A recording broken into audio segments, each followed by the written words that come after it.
Hello everyone, welcome back to Pride Reviews. Today we have some of the best gay movies that are specifically about older men and younger men relationships. So, without wasting any time, let's get into it. But first, make sure to subscribe and ring the bell notification for more new weekly updates.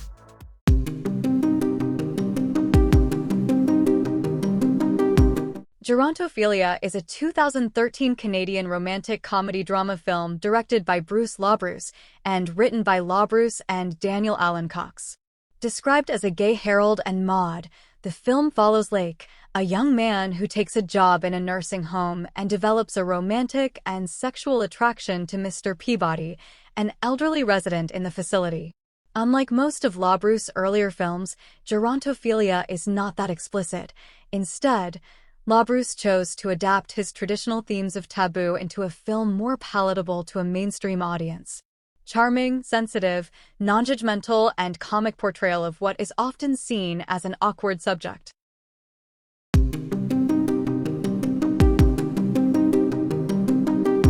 Shelter is a 2007 American romantic drama film produced by J.D. DeSalvatore and directed and written by Jonah Markowitz.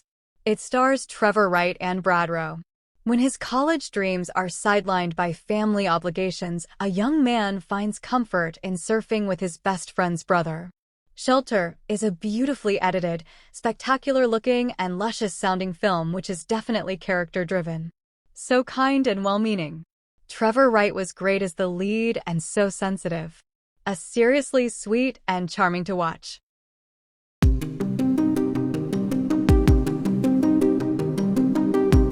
Whole New Thing is a 2005 Canadian drama film directed by Amnon Buckbinder. The film is a coming-of-age narrative about a 13-year-old boy, Emerson Thorson, played by Aaron Weber, who lives in an isolated straw bale house with his countercultural parents and Kaya, Rebecca Jenkins. However, when Kaya decides that homeschooling provides too little structure for Emerson, she enrolls him at the local middle school under the tuition of 43-year-old Don Grant, Daniel McAvoy. Emerson, despite displaying a developed intellectual approach to sexuality, discovers the problems that come with developing a crush and the taboo of this crush being his male teacher. There were a few thin spots, but in general it's a sweet, reflective movie that compels us to identify with Emerson and invites us to think about the emotional reactions it raises in us.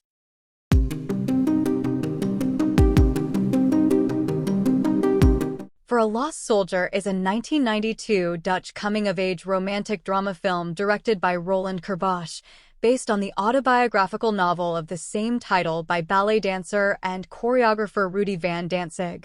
It is centered around an adult, Canadian soldier, played by Andrew Kelly, who meets a young Dutch boy, Martin Smit, in rural 1945 Holland. They experience a romantic relationship during the liberation of the Netherlands from Nazi occupation. It handles some extremely risky subject matter with grace and charm and deserves to be seen. A lovely, lovely film and very well acted and directed.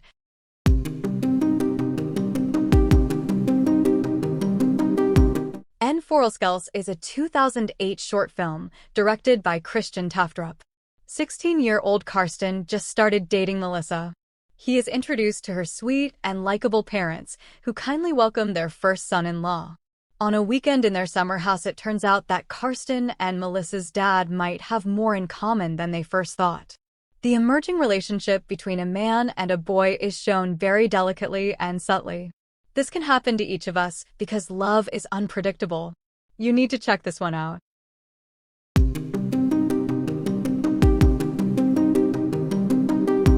"1992" is a 2016 romantic drama film directed by Anthony Donk. 17-year-old Martin chronicles his life on a high-8 camera, capturing the mundane yet significant. While he films his world, a chance encounter with 23-year-old Dominique, a student monitor, sparks a transformative friendship that alters his perspective. Interesting story and worthwhile short. Nicely produced and well acted. Once again, French cinema shows its maturity. Not many countries can say the same concerning homosexuality, but the French have taken the plunge in showing just how normal gay love is.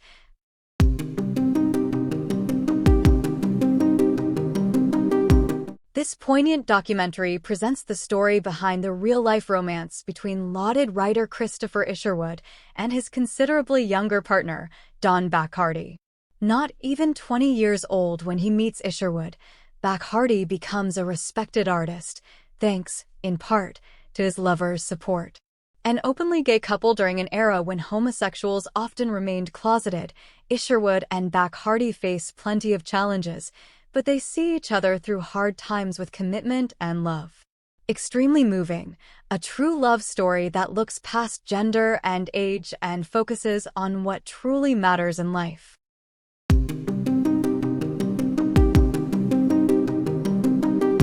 Lanyu is a 2001 gay-themed Hong Kong mainland Chinese film set in Beijing by Hong Kong director Stanley Kwan. A young, gay student has a relationship with an older, successful businessman.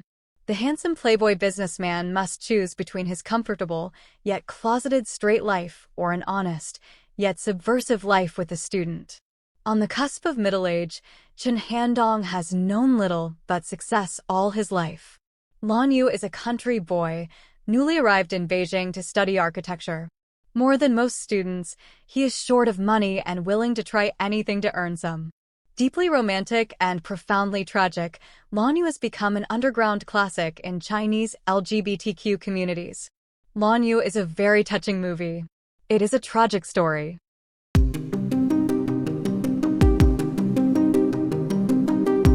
Despite a short runtime, Ice Mayor shines as an LGBTQ plus drama with honesty and delicacy. Sergeant Major Ice Mayor is known and feared as the toughest training officer in the Austrian armed forces, ruthless with recruits and unwavering in his discipline, order, and macho toughness. But when he starts to fall in love with Phallic, a new recruit who unashamedly embraces his homosexuality, Ice Mayor's closeted existence is shaken to the core. To a man like Ice Mayor, loving another man cannot be reconciled with the understanding of what a model soldier should be. Will he choose to protect his badass tough guy image over all else, or can he follow his heart and his true desire? Inspired by a true story. It's a surprisingly entertaining and refreshingly heartfelt reminder of the transformation power of love.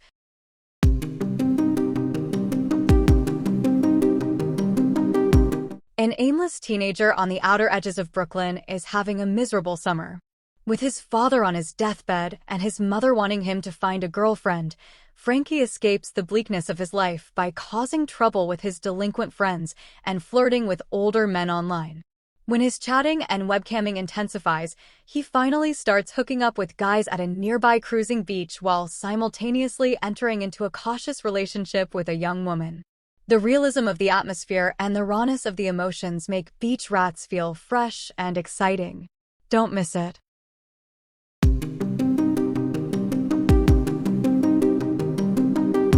Sam is a New York artist and former AIDS activist who is disillusioned with the world around him. While dredging up buried memories and resentments to make a film about a friend he lost to AIDS, Sam gets caught up in a relationship with Braden. At first critical of the young man for his generation's failure to appreciate how easy they have it, Sam slowly realizes that he has much to learn about what gay life is like today. It has beautiful cinematography, very believable acting, and it made me feel for the main character.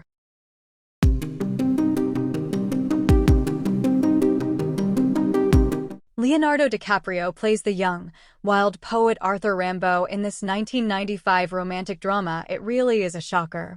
Post-Gilbert Grape, but pre-Titanic, DiCaprio plays the role of revolutionary French poet Arthur Rimbaud. Based on a true story, he travels to, meets, and falls in love with Paul Verlaine, played by an overly simpering David Thewlis. And his mentor Paul Verlaine engage in a fierce, forbidden romance while feeling the effects of a hellish artistic lifestyle.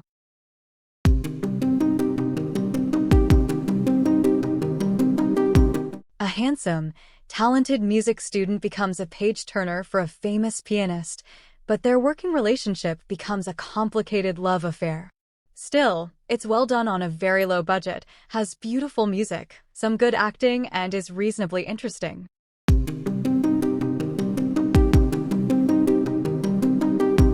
Down Low is a 2023 American comedy film directed by Ryder Doyle from a screenplay by Lucas Gage, and it stars Zachary Quinto. Gary, a newly divorced father of two, hires Cameron as a masseur and male hooker. After a brief dispute between the two men, Cameron learns that Gary is closeted and has never hooked up with a man before. Cameron decides to help Gary by inviting over Sammy from Plunger, an anonymous gay hookup app. The dramatic detours, while well-acted and touching, are eclipsed by those funnier set pieces and dialogue exchanges.